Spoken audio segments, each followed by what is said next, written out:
संस्था है जिसमें 192 कंट्रीज हैं। वहाँ आज ईरान युद्ध के लिए वीटो प्रस्ताव पारित हुआ, लेकिन वहीं पर रूस और चाइना ने वीटो पावर का यूज किया। आप जानते हैं कि दुनिया में 5 ही स्थित है जिनकी रसिया, चाइना, यूएसए, फ्रांस और ब्रिटेन, ये 5 स्थायी देश हैं, यूएनओ के स्थायी सदस्य हैं। वहीं हमारा देश भारत अस्थायी सदस्य है। ये 5 देश अगर किसी देश के प्रति या किसी विषय पे अगर कोई प्रस्ताव अगर यूएनओ में लाया जाता है, अगर उस 5 देशों में से अगर एक भी असहमत हो तो वो असफल माना जाता है। वहीं आज ईरान के जो युद्ध के लिए जो प्रस्ताव लाया गया था, वहीं चाइना और रशिया ने उसके वीटो पावर का यूज कर लिया।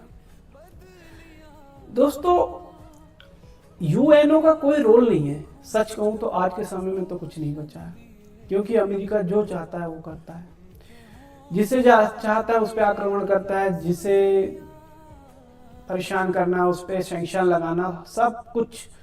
यूएनओ का कोई रोल नहीं बचा है दोस्तों। यूएनओ को ना कुछ कर पा रहा है, ना कुछ, वो किसी काम का ही नहीं है। मुझे लगता है कि भारत हमेशा यूएनओ के रूल्स फॉलो करता है, लेकिन उसके अकॉर्डिंग कुछ होता नहीं है, कुछ अच्छा नहीं है, कुछ भी।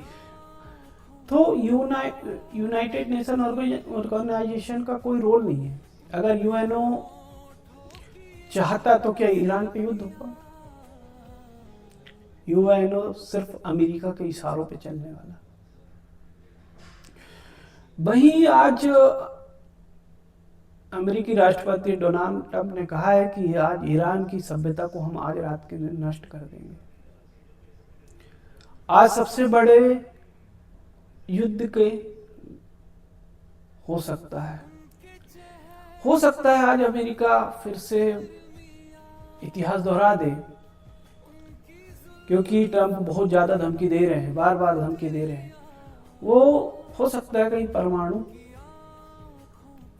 अटैक कर दे, लेकिन ऐसा करेंगे तो दोस्तों बहुत परेशानियां हो जाएगी, बहुत तकलीफें बढ़ जाएगी, पूरी दुनिया परेशान हो जाएगी। और ये बेवजह का युद्ध चल रहा है जिसकी कोई मतलब का नहीं है। और ये युद्ध का रुकने का सबसे बड़ा कारण है इजराइल, क्योंकि वो चाहता नहीं है कि वो युद्ध रोके और युद्ध चलता रहे, क्योंकि वो चाहता है कि अमेरिका इस युद्ध में बना रहे, वो युद्ध से बाहर न जाए। वहीं अदर कंट्रीज चाहती है कि युद्ध रुके, क्योंकि हार्मोज स्ट्रेट ओपन हो, क्योंकि हर देश में तेल के भाव 300 से 400 रुपए प्रति लीटर पहुंच गए। दुनिया इतनी परेशान हो गई है, लेकिन ये युद्ध कंटिन्यू चलता जा रहा है और आज फिर धमकी दी गई है। ऐसे डोनाल्ड ट्रंप ने हमेशा धमकी ही दे रहे हैं।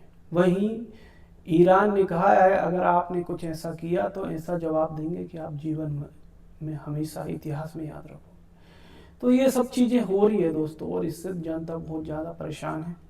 वहीं डोनाल्ड ट्रंप के नई चीज़ें आती है, और वह बहुत सारी चीज़ें ऐसी है जो नहीं होनी चाहिए थी वो हो रही है। वहीं भारत ने अपने आप को एक स्टेबल तो कर लिया है, वहाँ से काफ़ी जहाज तेल और ईंधन लेके आ रहे हैं, लेकिन परिस्थितियाँ विकट कभी भी हो सकती है, कभी भी कुछ परिस्थितियाँ बदल सकती है, क्योंकि अगर बहुत ज़्यादा परिस्थिति बदली तो हमारे देश भी उस चीज़ में से बचेगा नहीं दोस्तों। हमारी जो इकोनॉमिक ग्रोथ थी वो घट गई है, हमारा जो इकोनॉमिक स्पीड थी वो कम हो गई है। बहुत सारी चीजें बदलेगी और बहुत सारी चीजों में जनता परेशान होगी। युद्ध करने वाले वो नेता अपनी आप को बड़ा बनाने के लिए दूसरे देशों पे आक्रमण तो करते हैं, लेकिन परेशान कौन होता है? पब्लिक को सबसे ज़्यादा परेशानी झेलनी पड़ती है। वही अपनी सनक भरी नीतियों के वजह से आज पूरी दुनिया परेशान है। और युद्ध किसी युद्ध से क्या फायदा है? युद्ध किसी समस्या का समाधान नहीं है। अगर युद्ध नहीं होता तो आज सब कुछ बढ़िया चलता। और ट्रंप ने कहा है कि अगर यदि ईरान पे अगर हमारा कब्जा होता तो वहाँ से तेल निकाल के खूब पे तेल बेचता और अमीर हो जाता। ये हैं दुनिया के ताकतवर देश, दुनिया का सबसे बड़ा ताकतवर नेता सिर्फ लालच और लोभ में फंसा हुआ है, क्योंकि उनको सिर्फ अपना फायदा देखना है और किसी का नहीं।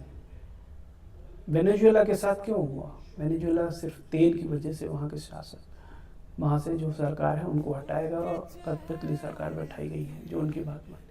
वही वो ईरान से भी यही चाहता है, ईरान में भी ऐसे कुछ भी इस्टेब्लिश करना चाहता है, अपनी पसंद की सरकार बैठा के। उन्होंने सोचा था कि बहुत जल्दी युद्ध खत्म करके खामनाई को मार के और हम वहाँ पे सत्ता काबिज कर लेंगे, लेकिन ईरान बहुत ताकतवर देश है। उन्होंने बता दिया कि हम आपसे कम नहीं हैं। उन्होंने हार्मुज स्ट्रेट को बंद करके पूरी दुनिया को अस्त व्यस्त कर दिया। अगर किसी दिन, अगर दोस्तों आपको जानते होंगे कि आपको लगता होगा कि जो इंटरनेट है सैटेलाइट से आते हैं, लेकिन ऐसा नहीं है दोस्तों।